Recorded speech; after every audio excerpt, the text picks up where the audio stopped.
What do you think? I think we're in play. The Klitschko piece is obviously the complicated electron here, especially the announcement of him as deputy prime minister. And you've seen some of my notes on the troubles in the marriage right now, so we're trying to get a read really fast on where he is on this stuff. But I think your argument to him, which you'll need to make, I think that's the next phone call we want to set up, is exactly the one you made to Yachts. And I'm glad you sort of put him on the spot on where he fits in this scenario.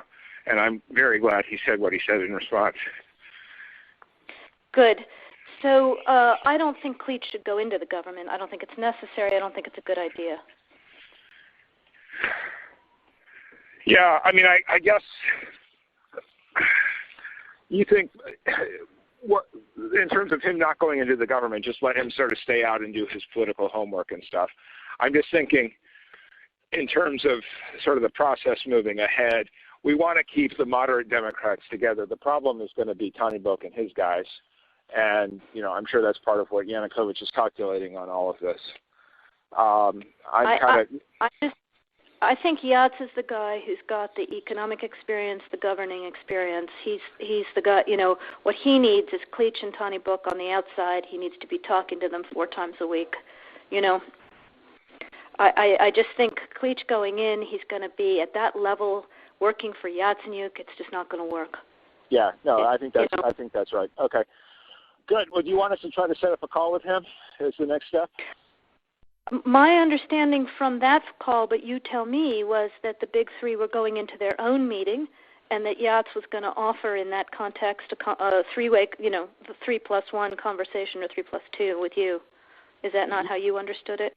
No, I mean, that's what he proposed, but I think just knowing the dynamic that's been with them where Klitschko has been the top dog, he's going to take a while to show up for whatever meeting they've got, and he's probably talking to his guys at this point. So I think you reaching out directly to him helps with the personality management among the three, and it gives you also a chance to move fast on all this stuff and put us behind it before they all sit down and he explains why he doesn't like it. Okay, good. I'm happy. Why don't you reach out to him and see if he wants to talk before or after? Okay, will do. Thanks. Okay, I've now written, one more wrinkle for you, Jeff. Yeah. I can't remember if I told you this or if I only told Washington this, that when I talked to Jeff Feltman this morning, he had a new name for the UN guy, Robert Seri. Did I write you that this morning? Yeah, okay. I saw that. He's now gotten both Seri and Ban Ki-moon to agree that Seri could come in Monday or Tuesday. Okay. So that would be great, I think, to help glue this thing and have the UN help glue it. And, you know, fuck the EU.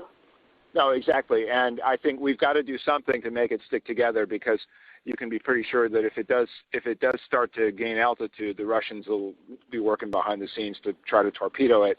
And again, the fact that this is out there right now, I'm still trying to figure out in my mind why Yanukovych did that.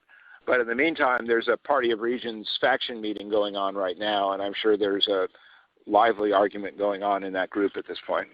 But anyway, we could land jelly side up on this one if we move fast. So let me work on Klitschko, and if you can just keep, I think we want to try to get somebody with an international personality to come out here and help to midwife this thing. And then the other issue is some kind of outreach to Yanukovych, but we probably regroup on that tomorrow as we see how things start to fall into place.